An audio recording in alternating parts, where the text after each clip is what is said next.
تو یہ آیات کتاب اللہ کی آیات، کلام اللہ کی آیات انسان کو دنیا کے اندھیروں میں بھٹکنے نہیں دیتی. یہ آیات خواہشات کے سمندر میں ڈوبنے نہیں دیتی، بچا لیتی ہیں، سہارا دیتی ہیں. یہ آیات گمراہیوں میں گم نہیں ہونے دیتی، انسان کو ہاتھ پکڑ کر راستہ دکھاتی ہیں. وہ جہاں پہ بھی ہو، اس کو اپنے ارد گرد کوئی راستہ بھی نہ نظر آتا ہو، کوئی دروازہ بھی کھلا نہ نظر آتا ہو، مگر یہ آیات اس کو راستہ دکھائیں گی، اس کو روشنی دکھائیں گی. زندگی کے ہر میٹر میں، ہر فیلڈ میں یہ آیات گائیڈ کرتی ہیں، اور نہ صرف گائیڈ کرتی ہیں بلکہ دنیا اور آخرت دونوں کی کامیابیوں سے نوازتی ہیں، بلند درجات کی طرف لے کے جاتی ہیں، آگاہی دیتی ہیں، اویئرنیس دیتی ہیں، انسان کو انسان بناتی ہیں، اور نہ صرف دنیا میں بلکہ آگے آنے والی راہ میں، آخرت میں بھی جنت کا پتہ بتاتی ہیں، جنت کا راستہ بتاتی ہیں، جنت کی طرف گائیڈ کرتی ہیں کہ کس طرح سے کوئی شخص جنت کو پا سکتا ہے. تو یہ کتاب، یہ کلام اللہ، یہ روشن کتاب ہے. کتاب منیرہ کہا گیا اس کو.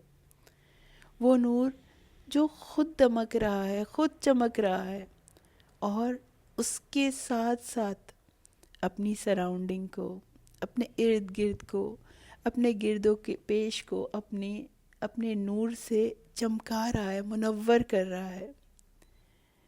یہ قرآن جس دل میں سماتا ہے وہ چہرہ اس نور سے چمکنے لگتا ہے.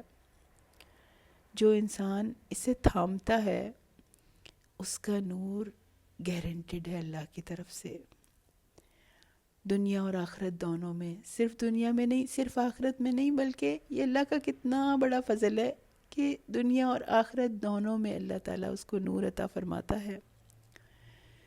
اور نہ صرف اسے نور ملے گا بلکہ پل صراط کے اوپر بھی اس کو روشنی ملے گی. وہ روشنی جس سے وہ تیزی کے ساتھ اس پل کو کراس کر لے گا. اس وقت جب لوگ اندھیروں میں گر پڑ رہے ہوں گے، جہنم میں گرے جا رہے ہوں گے، اس وقت اس کو نور ملے گا ان آیات سے. تو اس روشنی سے انسان کی زندگی سنور جاتی ہے. یہ کتاب اندھیروں سے روشنی کی طرف لے کر آتی ہے، لا علمی کے اندھیروں سے علم کے نور کی طرف لاتی ہے، بے عملی سے عمل کی طرف لے کر آتی ہے، شکوک و شبہات سے یقین کی طرف لاتی ہے، خواہشات کی دنیا سے قناعت کی دنیا کی طرف لاتی ہے، ذلت سے عروج کی طرف لے جانے والی کتاب ہے. یہ بچھڑے ہوں کو رب سے ملانے والی کتاب ہے. اور جو بھی اپنے خالق سے دور چلا گیا اس کا ہاتھ تھام کر اس کو یہ قرآن اپنے مالک کے در پہ لے آتا ہے، اس کی پناہ میں پہنچا دیتا ہے، اس کے دامن میں پہنچا دیتا ہے. اس کتاب سے دوری آخرت میں تو حسرت بنے ہی گی، یعنی یہ تو کمپلسری ہے کہ وہ شخص حسرتوں میں گھرا ہوا ہوگا. لیکن اللہ تعالیٰ اس سے دوری کو دنیا میں بھی حسرت بنا کے دکھا دیتے ہیں. اللہ تعالیٰ کبھی کسی کو دکھاتے ہیں کہ قرآن کے ساتھ گزارا ہوا ایک ایک لمحہ کس قدر قیمتی ہے. ان آیات کو پڑھنا کتنی بڑی سعادت ہے. عام طور پہ انسان کو پتہ نہیں چل رہا ہوتا. بعض چیزیں اللہ تعالیٰ نے علم غیب میں رکھی ہیں. اس کتاب کے انعامات بھی علم غیب میں ہیں. یقین کرنے والوں کو ضرور ملیں گے، آگے بڑھنے والوں کو ضرور ملیں گے. لیکن کبھی اللہ تعالیٰ انسان کے یقین کو پکا کرنے کے لیے ان چیزوں کو سامنے بھی لے آتا ہے کہ انسان کی آنکھیں کھل جاتی ہیں.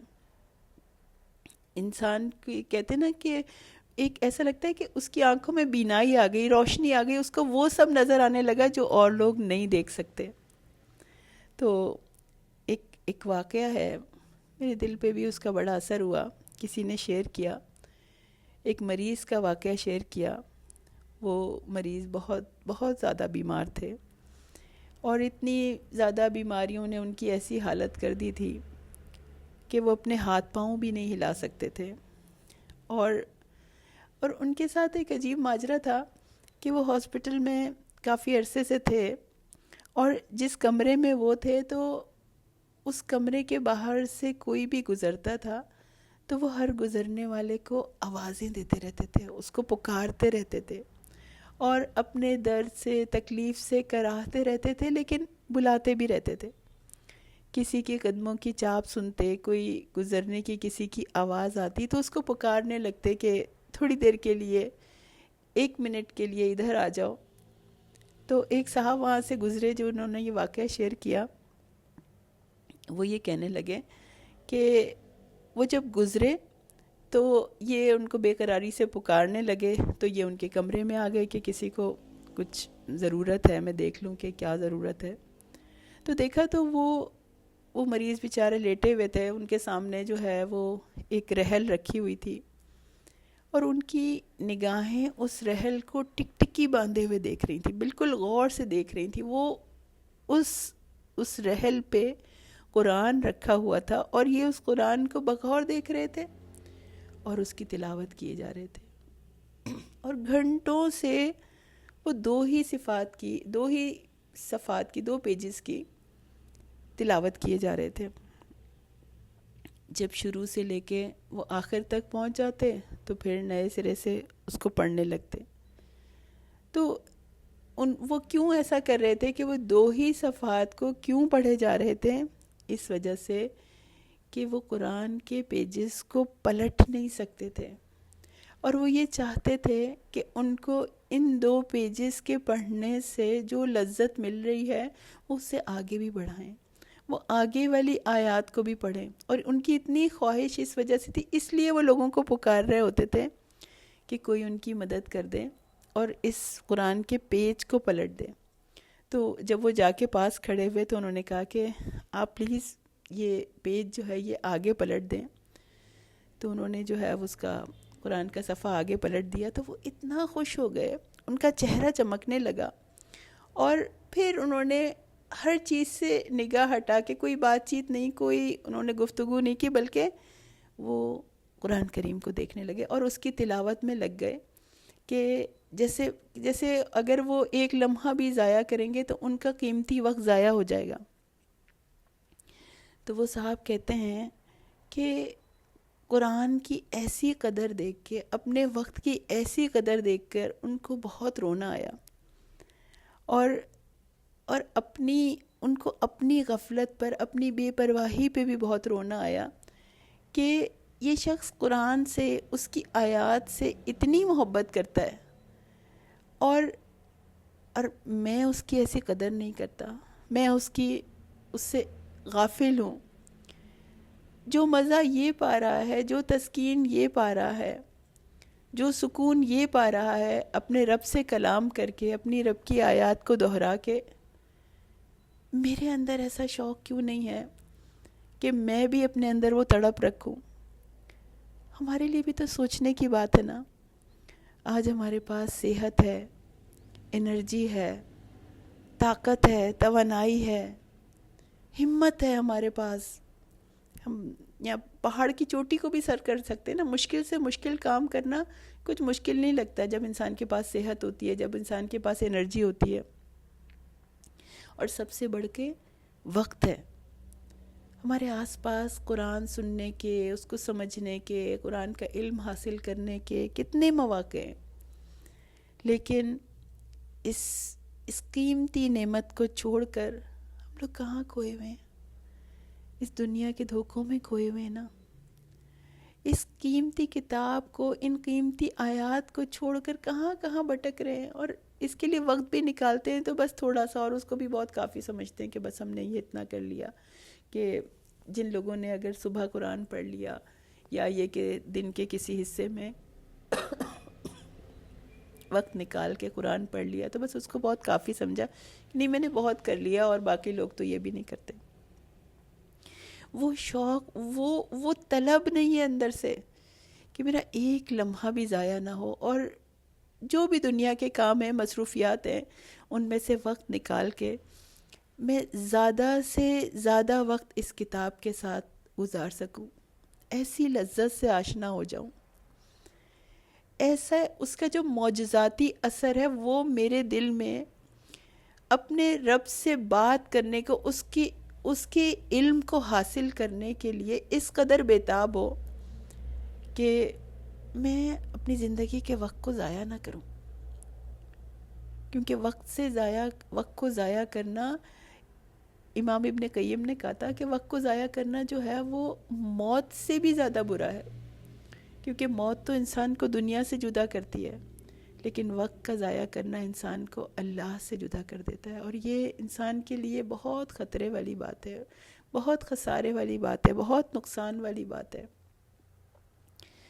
سلف صالحین کہتے ہیں کہ اگر تمہیں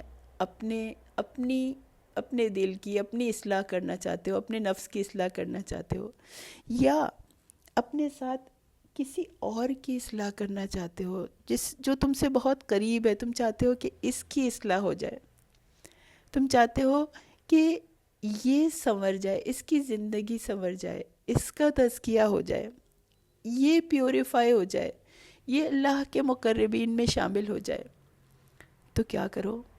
اسے قرآن کے حوالے کر دو اور اسے قرآن والوں سے اٹیچ کر دو، جوڑ دو، لنک بنا دو، ان کی کمپنی میں بٹھا دو، ان کی کمپنی سے اس طرح جوڑ دو کہ وہ اس محفل سے جڑ جائے.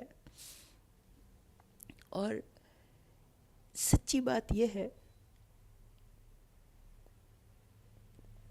کہ جب تم کسی چیز کو چھوڑ دیتے ہو، دنیا میں کسی چیز کا تم دھیان نہیں کرتے، تمہارا باغ ہے، تمہارے پودے ہیں، تمہاری چیزیں ہیں، جن چیزوں کا تم دھیان نہیں کرتے تو وہ چیزیں مرجھا جاتی ہیں.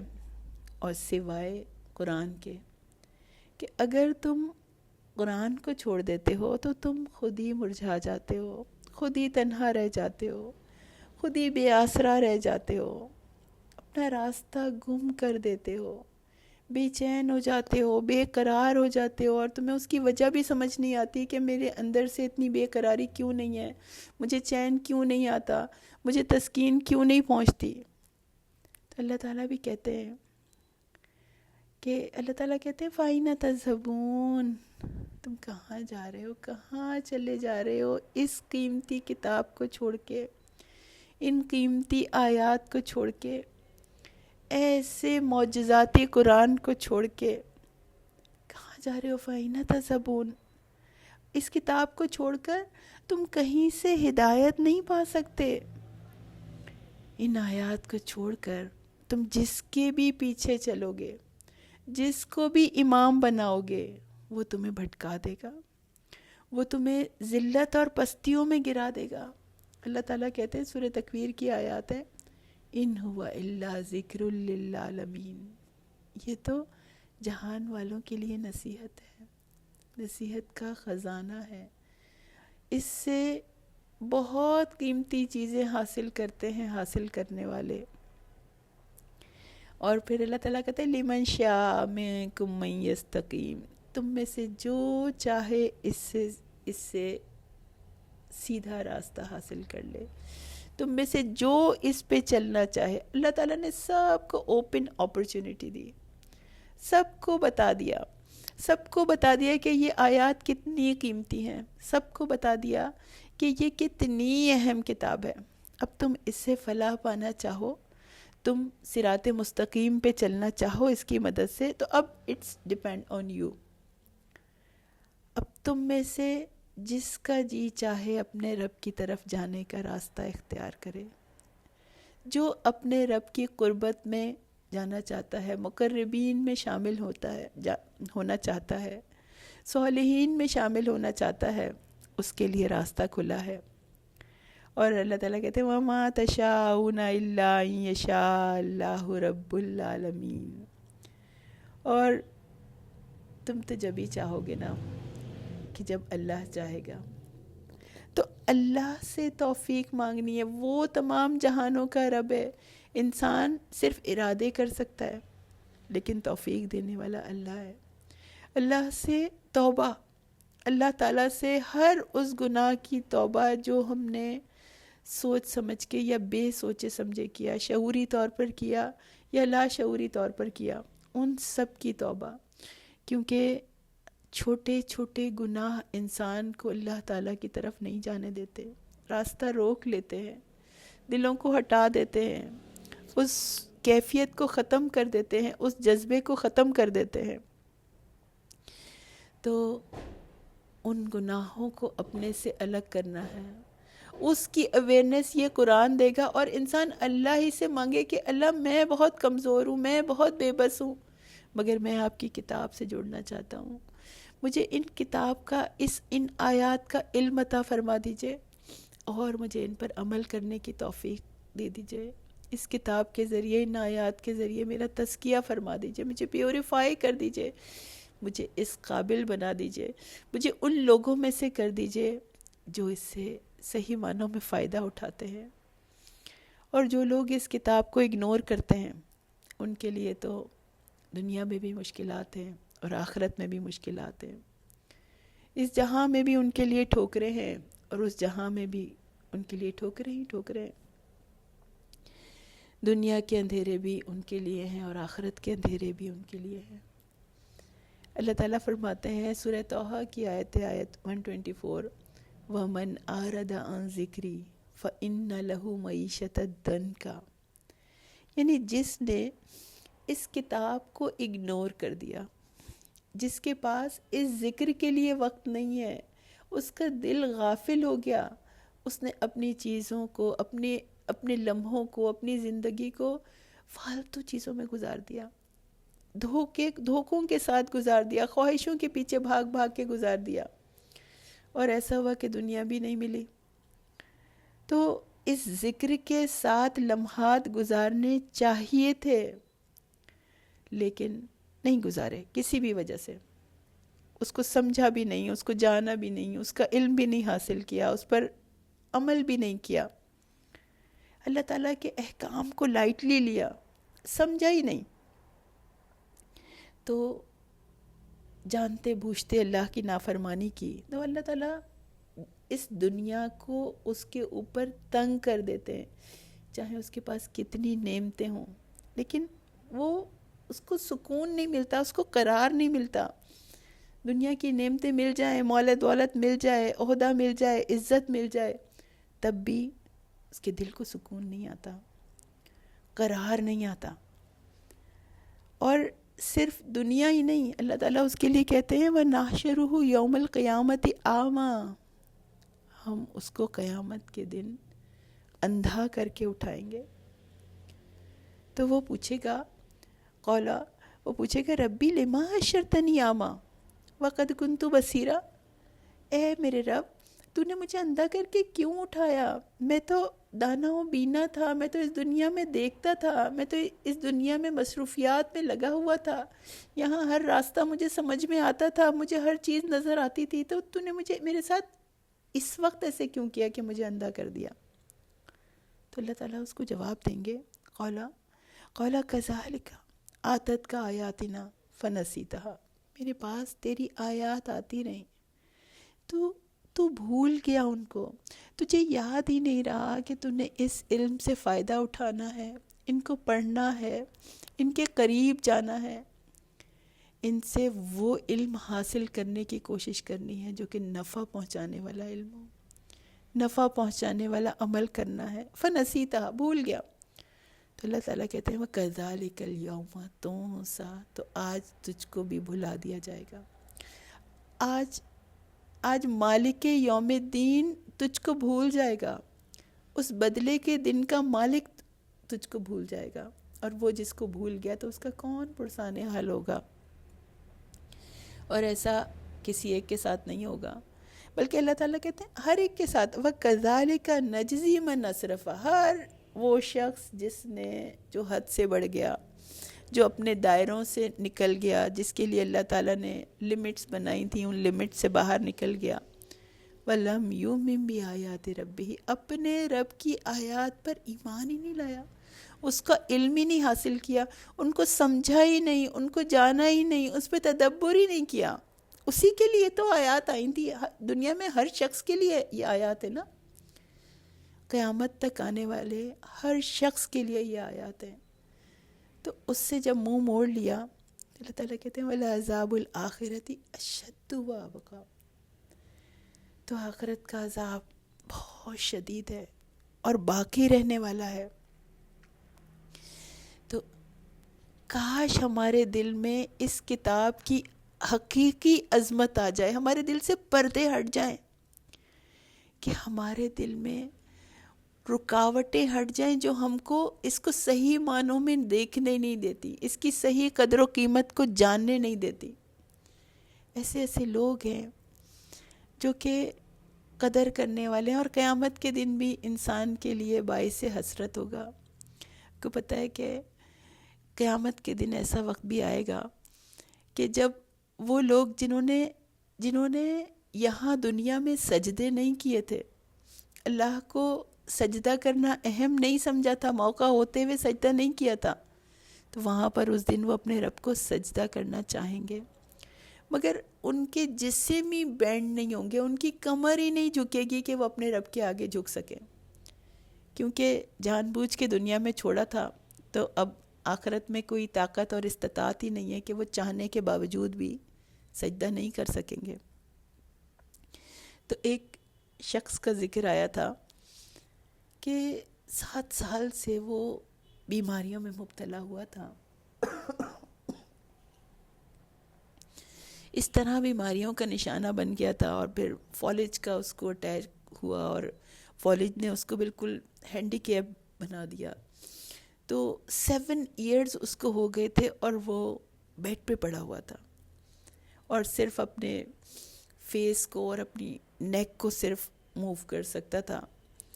تو اس سے کسی شخص نے ملاقات کی، تو کہتے ہیں مجھے اس شخص کو دیکھ کے بہت رحم آیا، تو میں نے سوچا کہ شاید میں اس کی کوئی مدد کر سکوں، اس کے کوئی کام آ سکوں۔ تو اس سے پوچھا کہ کوئی تمہاری تمنا ہے، تمہاری کوئی خواہش ہے، کوئی ایسی بات ہو جس کو میں پورا کر سکوں، کوئی تمہاری مشکلات ہوں جن کو میں دور کر سکوں۔ تو وہ شخص کہنے لگا کہ میں نے سوچا کہ وہ کہے گا کہ میری بہت زیادہ یہ تمنا ہے کہ مجھے شفا مل جائے، میں اٹھ سکوں، میں بیٹھ سکوں، میں اوروں کی طرح چل پھر سکوں، میں دنیا کے کام کر سکوں، ادھر ادھر آ جا سکوں، اپنے بچوں کے لیے کمائی کر سکوں، ان کی خواہشات کو پورا کر سکوں۔ تو لیکن اس نے ایک حیرت انگیز تمنا کا اظہار کیا، اس نے کہا کہ میری عمر کوئی 45 کے قریب ہے، میرے 5 بچے ہیں، اور میں 7 ایئرز سے بیڈ کے اوپر لیٹا ہوا ہوں، لیکن کہیں گے اللہ کی قسم میری یہ تمنا نہیں ہے کہ میں چل پھر سکوں، میں دنیا کے کام کر سکوں، ٹھیک ہے ایک خواہش ہو سکتی ہے، لیکن جو میری انتہائی تمنا ہے نا وہ یہ نہیں ہے۔ مجھے یہ بھی آرزو نہیں ہے کہ میں اپنے بچوں کو ان کی خواہشات دے دوں، میرے دل میں ہوک تو اٹھتی ہے، لیکن اصل خواہش میری یہ نہیں ہے۔ میری انتہائی خواہش یہ ہے کہ جو ہے وہ میں اپنے رب کے حضور سجدہ کر سکوں، مجھے اتنی قدرت حاصل ہو جائے، مجھے اتنی استطاعت حاصل ہو جائے کہ میں اپنا یہ سر اللہ کے حضور سجدے میں رکھ سکوں، اس کے آگے سجدہ ریز ہو سکوں، اس طرح جیسے دوسرے لوگ ہوتے ہیں، جس محبت کے ساتھ، جس خشوع و خضوع کے ساتھ وہ نمازیں پڑھتے ہیں، اور لوگ، میں چاہتا ہوں میں بھی اس طرح پڑھ سکوں، کہ اللہ تعالیٰ مجھے اتنی طاقت دے دے، مجھے اتنی قدرت دے دے کہ میں اس طرح نمازیں پڑھ سکوں۔ وہ چاہتا تھا کہ اللہ کے آگے سر جھکانے کی لذت کو محسوس کر سکے، وہ تسکین حاصل کر سکے جو سجدے کے اندر تسکین حاصل ہوتی ہے، جو رب کی محبت حاصل ہوتی ہے وہ اس کو پانا چاہتا تھا، کہ اس کے ہاتھ پاؤں میں طاقت آ جائے تو وہ خشوع و خضوع کے ساتھ، محبت کے ساتھ نماز ادا کر سکے۔ تو ہم سب کو بھی تو ہمارے رب نے صحت عطا کی ہے، طاقت عطا کی ہے، تو کیا ہمارے رب کا، ہمارے رحیم و کریم رب کا یہ حق نہیں ہے کہ ہم سب کو چھوڑ کر صرف اسی کے ہو جائیں؟ ہم روتے ہوئے، گڑ گڑاتے ہوئے اس کے آگے سجدہ کریں، اپنی باڈی کو اس کے آگے بینڈ کر دیں، اس کے آگے سر اطاعت جھکا دیں، سب سے کٹ کے، اس دنیا سے ہٹ کے ہم کچھ ٹائم صرف اور صرف اس کو دیں، اس سے معافی مانگیں اپنے گناہوں کی، اس سے دور جانے میں جو بھی ہم سے غلطیاں ہو گئیں، جو بھی ہم سے گناہ ہو گئے، ان کی معافی مانگیں۔ اس نے ہمیں کتنی نعمتیں دی ہیں، کتنی آسائشیں دی ہیں، ہمارے جسم بینڈ ہوتے ہیں، ہم اٹھتے ہیں، کھڑے ہوتے ہیں، قیام کرتے ہیں، لیٹتے ہیں، سوتے ہیں، تو اتنی آسائشیں پانے کے بعد، اتنی نعمتیں پانے کے بعد، کیا ہمارے دلوں میں ایسا شوق ہے، ایسا جذبہ ہے کہ ہم بھی اپنے مالک کو ایسے سجدہ کریں جیسے مقربین کرتے ہیں، جیسے مخبتین کرتے ہیں، جیسے ساجدین کرتے ہیں، جیسے اس سے محبت کرنے والے کرتے ہیں؟ تو ہم اس کو چھوڑ کر، اس کی اطاعت کو چھوڑ کر کہیں دنیا میں کیسے کھو سکتے ہیں؟ اگر ہماری آنکھیں کھل جائیں، اگر ہم ان حقیقتوں کو جان لیں جو کہ چھپی ہوئی ہیں، یہ ہمیں نظر آنے لگیں، تو ہم کیسے اس کے حکم کو پیچھے ٹال سکتے ہیں، کیسے لائٹلی لے سکتے ہیں؟ اور اب تو رمضان میں بھی چند دن رہ گئے ہیں، اور اللہ تعالیٰ مختلف مواقع دیتا رہتا ہے، وقتاً فوقتاً دیتا رہتا ہے، اللہ تعالیٰ انتظام کرتا رہتا ہے، ہمارے سامنے ایسی چیزیں لے کے آتا رہتا ہے، اور انشاءاللہ ہمارا سیشن ہوگا قرآن کو ہم اس کا دورہ کریں گے، تو ہم نے ابھی کیا کرنا ہے؟ ہمارے اندر یہ طلب پیدا ہو جائے صحیح وقت میں، جس وقت اس زندگی کی سانسیں چل رہی ہیں، اس وقت ہماری زندگی میں ہمیں احساس ہو جائے، ہم پختہ ارادہ کر لیں کہ ہماری جتنی بھی زندگی باقی ہے وہ قرآن سے اٹیچ ہو جائے۔ زندگی کے سفر میں بس زندگی کا سفر ساتھ چلے، اور اللہ کی معرفت کا یہ سفر چلے جب تک کہ ہماری آخری سانس بھی ختم نہ ہو جائے۔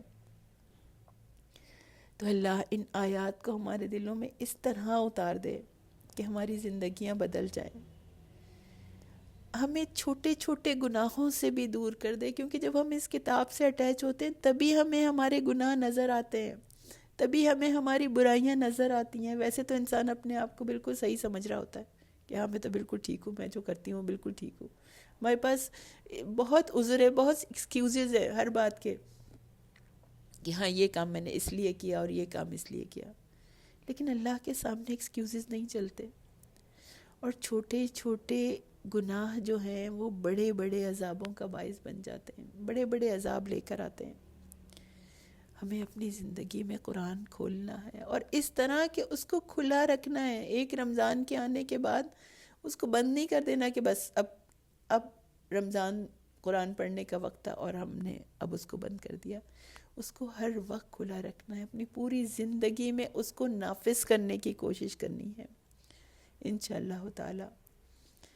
اور اب ان گناہوں سے اپنے آپ کو ایک ایک کر کے نکالنا ہے، ایک ایک برائی ہمیں اپنی پکڑ پکڑ کر اپنے دل سے نکالنی ہے، اپنی ایسی خواہشات سے اپنے آپ کو دور کرنا ہے جو ہمیں اللہ تعالیٰ کی ناراضگی کی طرف لے کے جانے والی ہیں۔